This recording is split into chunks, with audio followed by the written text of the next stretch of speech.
There is a film, a very important film that's in theatres. It's called Faraaz, and it brings back one of my favorite filmmakers, Hansal Mehta. Hansal, so nice to see you. How are you? Very good. And Aditya Rawal and Zahaan Kapoor, who really are stars, if not already, then at least stars in the making. Zahaan, how are you, man? I'm very good, thank you. You're too kind. Aditya, how are you? Doing very well, thank you. So I want to start at the obvious point. It's based on a true story, and this is something that happened in Bangladesh. And from the little bit that you told me, it was Mahesh Bhatt who brought your attention to this story. Talk to me about that. But Sab, you saw the film, and there's a speech right at the end of the film. So Bhatt Sab was by Juhi Babbar in the film. Yeah. Yeah. So that Bhatt Sab was there for that event when Faraaz was awarded posthumously for his bravery. He called me from there and said, there's an inspiring story. I think you should look at it. And that began that exploration. I was looking for something. It's not a very conscious thing, but something to complete a kind of trilogy. Shahid, Omerta, and now Faraaz. And suddenly I felt that maybe this is the story. Like Faraaz is a great way to round off the trilogy. Story. It began with the story of a guy who gave his life for the right thing, and it ends with that. In the center, you have a guy who's alive and who was a complete ass. Yeah. And Zahaan, this basically was a hostage situation in Dhaka. Where exactly? It took place at the Holy Artisan Bakery in Gulshan. It was a very kind of high-profile neighborhood posh neighborhood where all the embassies and things like that, the consulates were, and it was quite a well-known cafe. A lot of people would frequent it.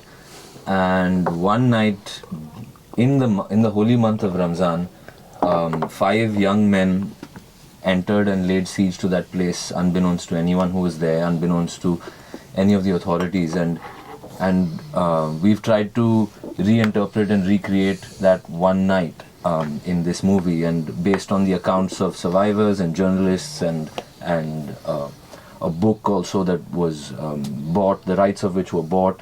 And we've tried to kind of piece that together and retell the story.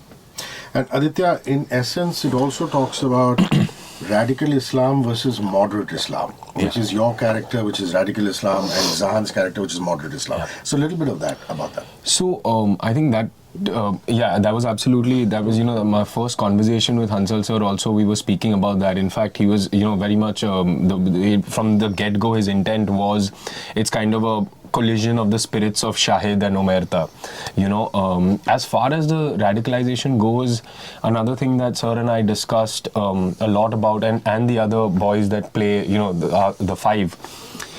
The thing we discussed about was, these are in many ways lost souls.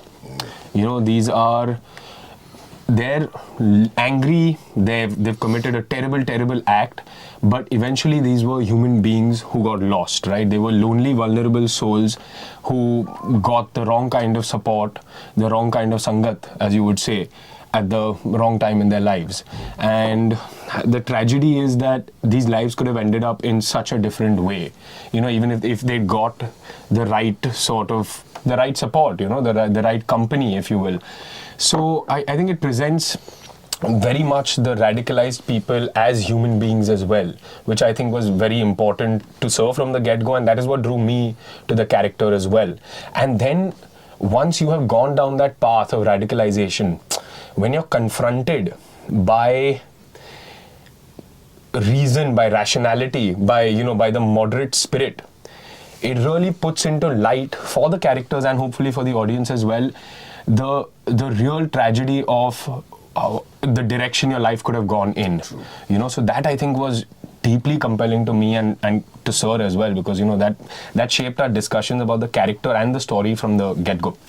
I mean, there are many reasons why I have so much respect for you, Hansal, but one of the myriad of reasons why I have so much respect for you is because the whole notion of radical Islam has been turned on its head.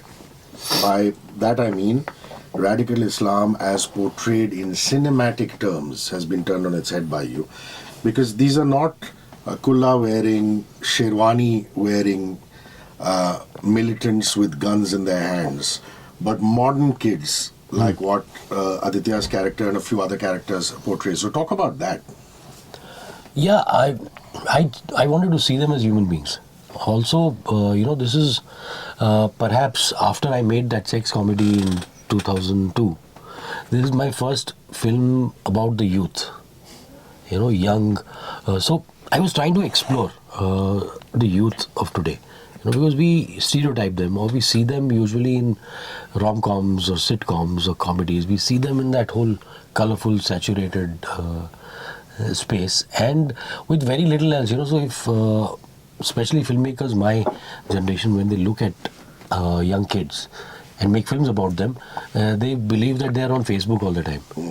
So their romance begins on Facebook, their messaging happens on Facebook or on Instagram. The other platforms. Yeah. So and that is so, it's reductive, and it is a lack of understanding. So through the film, I was also trying to understand this generation, because that event told me that these were young kids. How did they get into this, And I saw a couple of videos of the character that he plays. And I would have never guessed that the boy would, be so horrific. Yeah. And what drives you? And that video was apparently taken a day before this event. So he looked like a normal guy in a car with his friends listening to music. Yeah, cracking jokes. So it's even when they came into the cafe, they were carrying, until they, unzipped their bags, they looked like they were just going for a snack. Yeah. Or to play a video game. And there's a very telling metaphor in the film, again, where when they leave that house and the van leaves that place, it says children on board. There's a sticker on the van. Because it's a school van, right? It's a school bus, and that is a small, that ultimately, who are you transporting? These are not radicalists. These are not terrorists. These are kids. Yeah. Zahaan, one of the things I instinctively noticed is that you look infinitely younger in the film, and obviously that takes a lot of work. People always talk about aging for the role and how aging for roles is so difficult. This is the reverse of that. Talk to me about that. Well, I think it came about fairly organically, because one thing is that this film actually has been in the making for the last 4 years. Hansal sir and I started our first conversation in 2019 around this time of the year, and we ended up shooting finally in 21 post the second lockdown, and we had a whole bubble shoot, and which was an incredible way to go about telling this story.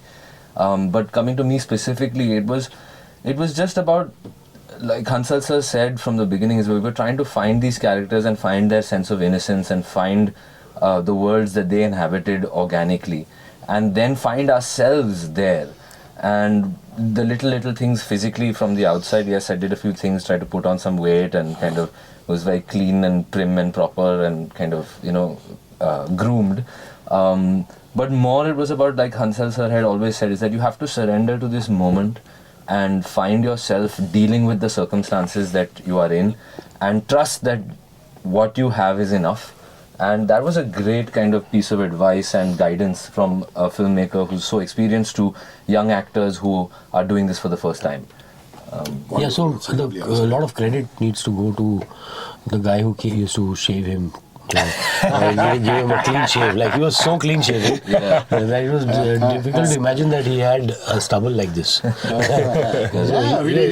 looks like a little boy. So religiously, like really clean shave. So the Nai would come with his Ustra, and there was a nice clean shave. So when I also saw him the first day when we did the look test, it was a complete transformation. And we cut my hair. I had longer hair at the time. So, and things. I think Moa is makeup artist Kritika. So, all makeup artists add this to their Instagram handles. Moa. So Kritika is our makeup artist. So, while you don't see the makeup, there's an incredible amount of makeup and prosthetics in the film. Yes. I'll be damned. I never thought of that. Yeah, incredible amount of that. So all, you have 25 dead bodies. We shot with them for 15 days. Those guys would come, report to shoot, get all their wounds, and Hi, Bichare. And just be there. Yeah. and just be there. And But it was even really- yeah, it was- their look had to change. Like every day was a different time in the night. So slowly your look gets a little more frazzled. More and more haggard, I mean, it's a totally de-glam shoot. So we're adding dark circles, we're adding But chapped it's happening lips. very, But very slowly, gradually, slowly, very yeah. subtly. They're wearing the same clothes. Yeah. So the costume department only has to ensure that those clothes don't look fresh the next day. Correct. So it was a different kind of challenge, I think. And Zahaan, I saw when I met him at Prithvi, this is 2019. So he was a very shy guy. We had never exchanged more than a sentence before. And we were neighbors. Oh, wow. We were neighbors. We used to. His dad was my landlord, so I used to see him in the lift, and he would barely smile back. I was just very nervous. I just didn't know how to approach we never people. spoke. Yeah. So I even I met him in the lift. Did not ask him anything. I went to the office and I asked Bhatt Sahab to call his dad, to call Kunal. Then ask him if he wants to act. And that's where the conversation started. And when we took him to Dhaka, a lot of people who knew Faraaz, close to Faraaz, almost wanted to keep him back. Wow. Yeah, so that told me that somewhere we did the right thing. Wonderful. Aditya, it's not an easy part to play. I mean, I remember seeing you play this Adivasi character in Arya Par, which is the Disney Plus Hotstar OTT series, and marveling at how you deconstructed that one. But this is a whole different animal, this particular character. For example, there are times when you feel, hey, he's a regular Joe. Because you see the compassion he has for Faraaz, which is his friend who he plays football with. You see the compassion that he has for a child, and when he goes and sits next to the child. But at the other end of the spectrum, he will kill his football friend without even blinking and batting an eyelid. And I saw that coldness in your eyes, and yet I saw the compassion when it needed to happen. And the switchover is incredibly quick. I don't know, maybe in cinematic terms, there were different shots filmed at different points of time. So just a little bit about your prep, please. I would say, it again goes back to the point I was making earlier about treating them as human beings, right? Because you might commit the most gruesome of acts. Like, look at the most despotic dictators, the most brutal ones. Nobody ever looks at themselves as a villain. They are justified in what they're doing, at least as far as they are concerned, right? So when you look at that switch, for me, it was... I also, as regards the shots and all of those things, I think Sir knew exactly how he wanted to see it when we were shooting. So in his head, it was so clear. It was like when an instruction came from him, that you can rest easy because you know exactly how he is visualizing it, right? But to speak about that particular aspect, it is part of that justification, right? You will show compassion towards a child. You will show compassion in this case towards a Muslim, albeit moderate, who is following the tenets of the religion in a far more faithful way in the opinion of the character than other people, than other Muslims in the world do, right? So there is compassion reserved for those people. The rest are the enemy. Yeah. You know what I'm saying? The people that he takes down, in his opinion, are the enemy.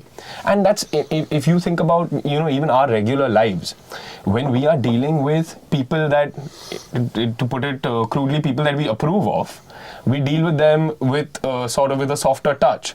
And the ones that we don't, we can often be very exacting.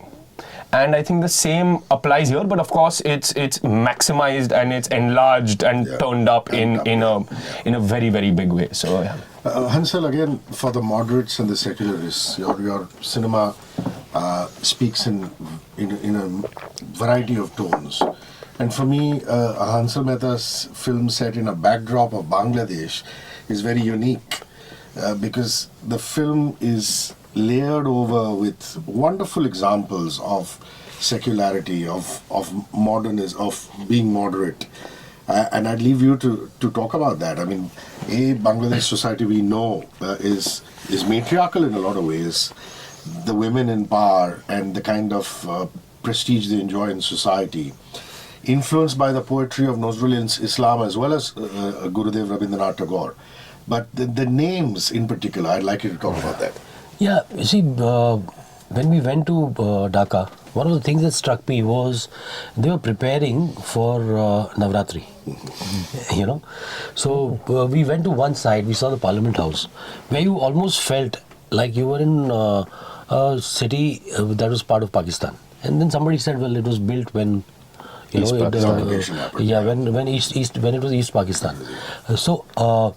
But on one hand you have that, and when we went towards the university, we saw lot of this preparation. So I almost felt like I was in Kolkata.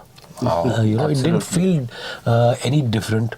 I fell in love with the cuisine. I met people, and everybody was Bikash, Rajib, so then Samir, the names were so there was their identity was not linked to religion, and which is why the formation of Pakistan in itself with Bangladesh as a part of it was very wrong, because how do you link that? They never believed that their identity was linked to religion, and I feel my identity is not linked to my religion. Nor is any Indian's identity linked to religion. That is the that gives it's the profit-making peg for the politicians. Religion and caste. Religion, caste, class. Otherwise, our identities are all connected to what we do. And so I wanted to. After Dhaka, I felt even more strongly. So there were questions that you are forwarding the good Muslim, bad Muslim narrative, and no, that is not the point. The point is to disengage from your religious identity and distinguish between good and bad. And that I think we were very. It's unconscious when we are writing. So it's also the people that your bedfellows. This story came from Bhatt Sahab. The story came from Mahesh Bhatt. My writers, my writing team, Raghav, Kashyap, Ritesh Shah, the entire team that worked on it, everybody has an identity because of what they do. Correct. And they believe the profession, they're passionate about their work. And religion for them is an extension of that. Yeah, true. It is not their defining factor. Yeah. Zahaan, I can't help but look at the two of you, Aditya and you, not be reminded of, the career paths of Pratik Gandhi and Rajkumar Rao. And indeed, I know Raj and I know Pratik from before they did a Hansal Mehta film. And I know how much it's changed them, Yeah. I remember meeting Raj first when he did that film for Aditya Rawal and Dibakar called Love, Sex or Dhaka. And Pratik, when he was doing his Gandhi plays, when we were doing some promotions for him. And I've seen that particular thing. And I want to ask you that. One thing is you were the quintessential shy guy, which now has been explored. But other than that, having done a Hansal Mehta film, how much has it changed you as a human being? In what kind of ways? Okay, so firstly though, I think the names you took, like Rajkumar Rao, Pratik Gandhi, Ayushmann Khurrana, Vicky Kaushal, I am truly inspired by their careers and their film choices. They are people who have put the story first, they have lent themselves to the roles, and they have grown with each film, each choice. I would love to be able to have or boast of a similar trajectory. It is nothing short of a great opportunity and good fortune to have worked with Hansal sir in my first film. It was a shot in the dark. He didn't have a script at the time when we met. It was just the inkling of a story and the instinct that this has something in it to be told and it needs to be told. And jumping in the deep end with him like that and the journey we took, especially the visit to Dhaka, to Bangladesh, to meeting the people who were involved in some way or form, victims, journalists, survivors, family members, things like that. And then working through the script, workshopping a tremendous amount.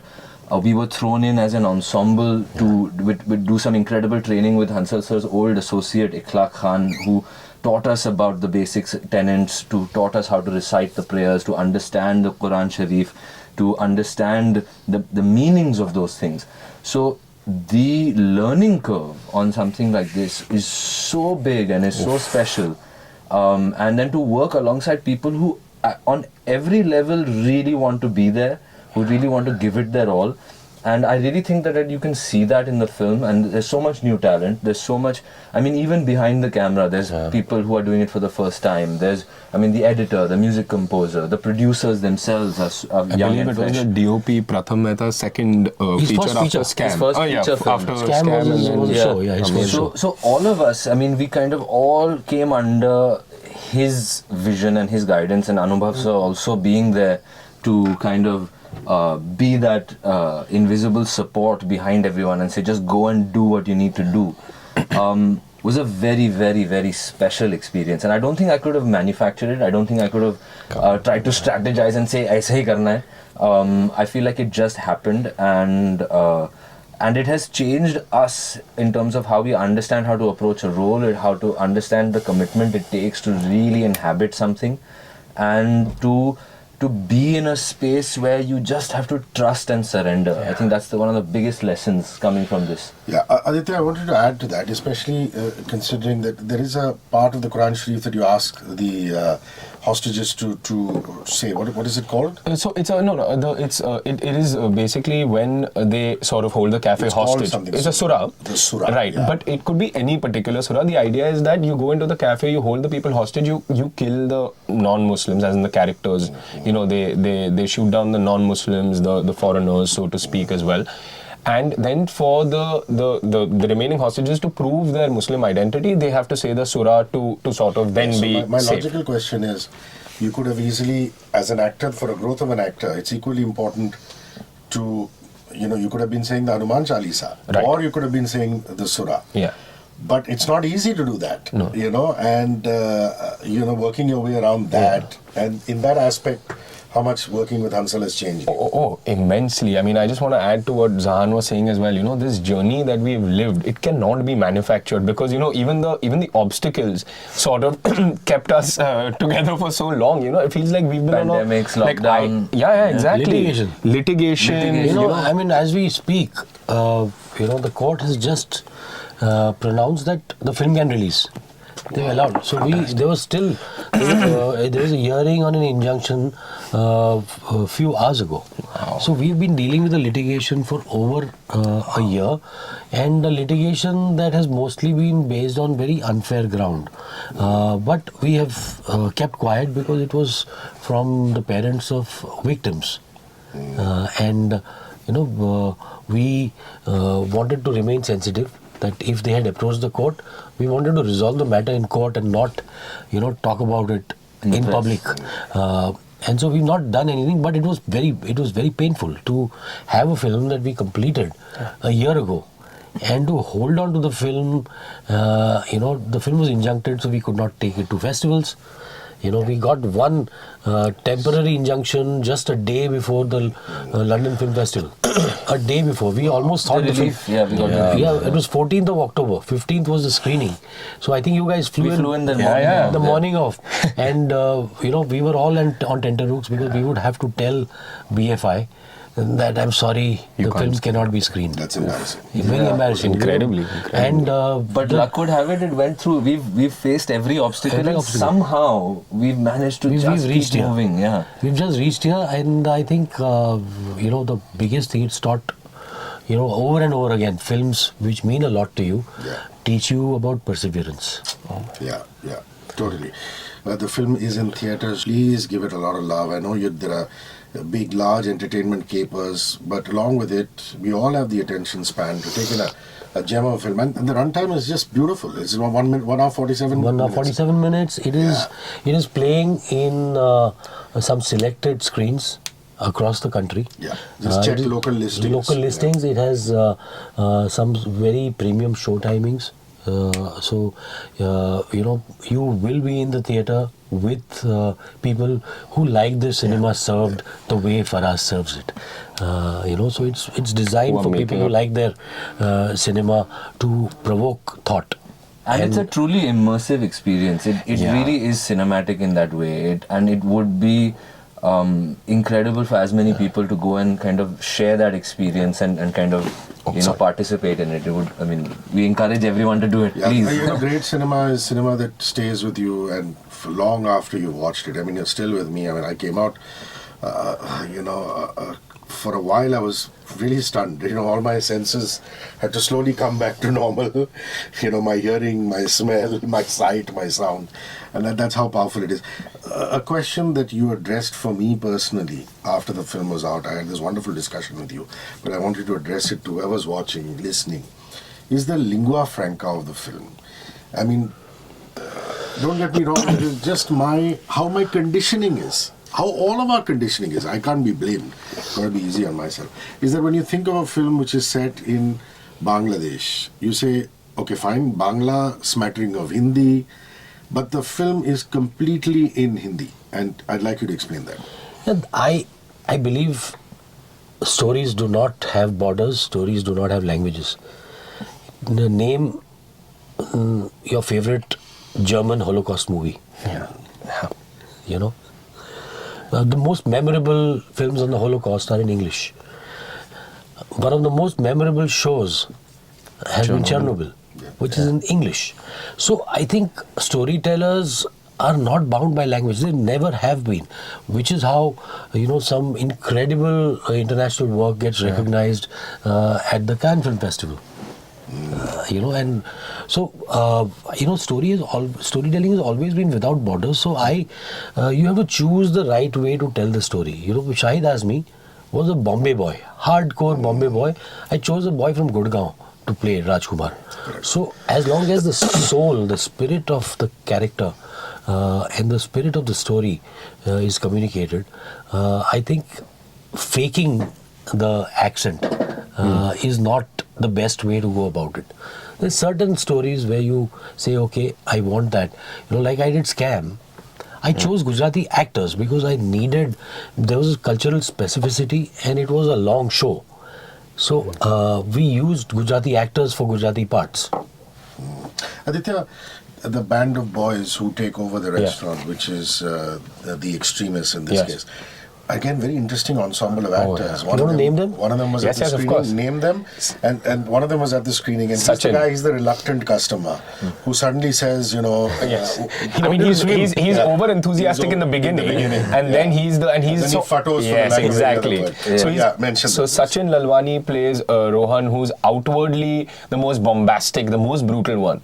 Who then, I don't want to spoil too much, but then he undergoes this really upsetting change that really puts into light, actions like terrorism and radicalism. How fragile it is. Brainwashing is actually. When it's put under the scanner or when you're really put in the corner, it all breaks down. He represents that. Then there is Jatin Sareen playing Mubashir, who's just a fantastic actor. His ease and his the way the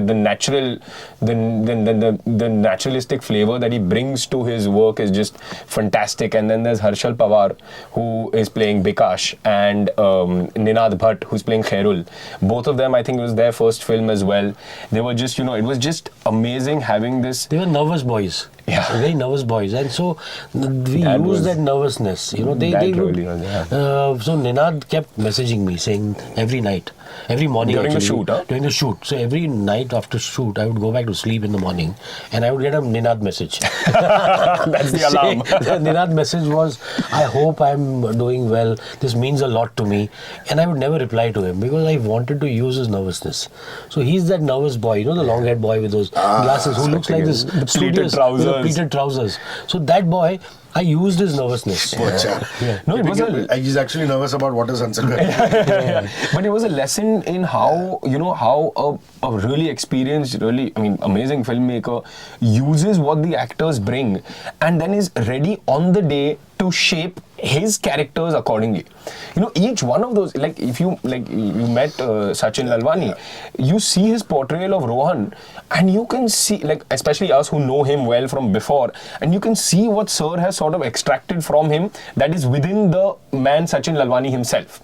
You know, which sounds kind of odd considering he's playing a terrorist, but you know there are certain eccentricities that he's just able to bring out. Like Sir said about Ninad, the same for the other two. It was just amazing to watch. That was kind of a bit of an enlightening experience in that regard as well, you know. And kudos to the writers also, because we did so many readings and we were constantly tweaking. Hansal sir sat with them constantly and finding that flavor, finding this sense of awkward camaraderie between them, finding the way that they spoke, you know, introducing this weird sense of humor in this story, and how that kind of... And I want to now direct this one to you. You see, dynastic families, or families that belong to political dynasties, whether it's the Bhuttos or whether it's the Gandhis, and we see enough examples of them around the world, you know, people who come from privilege, you know, and I thought Juhi and yourself played that to the hilt, you know, and any references as far as that is concerned? They're born in that. If you notice, I haven't talked about family at all. Even with Aditya's second interview. These are both Nepo kids. I I didn't want it to come there, but you are Yes. I mean, the scale at which the families that we are trying to portray is truly incredible.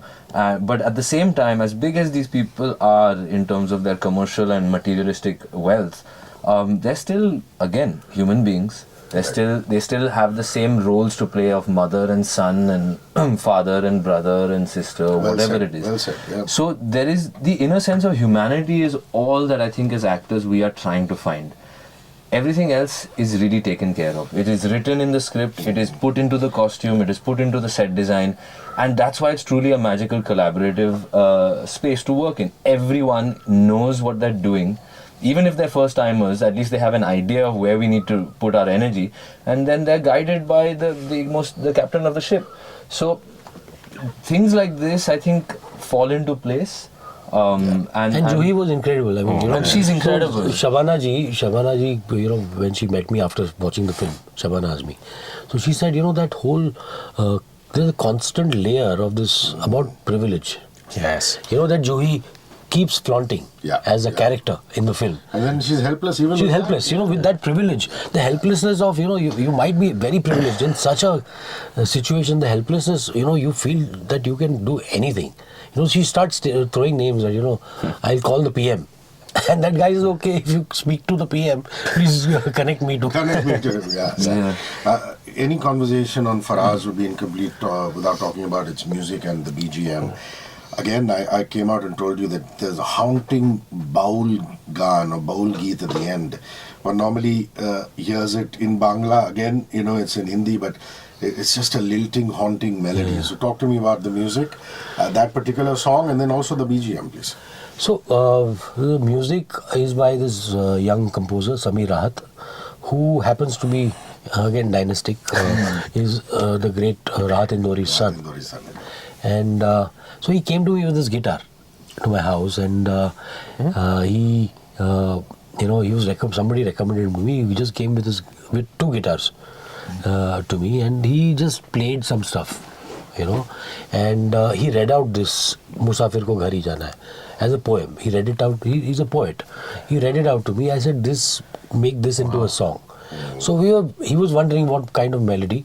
So, you know, the very old R.D. Burman, S.D. Burman song, Sun Mere Bandure. So I sent him the original, though it's based again on a folk song. Yeah. So I sent that Sun Mere Bandure. I sent that to him. I said, you know, this is the flavor that somehow I want to capture, because that song, even though I don't understand the language, see, that's the thing about music. It transcends language, if it's beautiful. That the Bengali version sung by, you know, baul singers, it just breaks your heart. Yeah. You don't understand the lyrics completely, but they break your heart. So I said, can you? So he came back with this recorded in the singer's voice, and he said, this is a scratch recording, and this is somebody who has sung it. Now if you want, if the music company wants another singer, I said, no other singer, and don't re-record now. There's a rawness in a rendition. Keep it. Keep that. So. That sort of set the tone for the background music. If you see the film again, it's very minimalist. There's hardly any music in the film. It's playing on silences and the sound design by again Mandar Kulkarni, who's a old collaborator of mine. He's been with me since Shahid. So he's sort of built this sound which immerses you, which pulls you.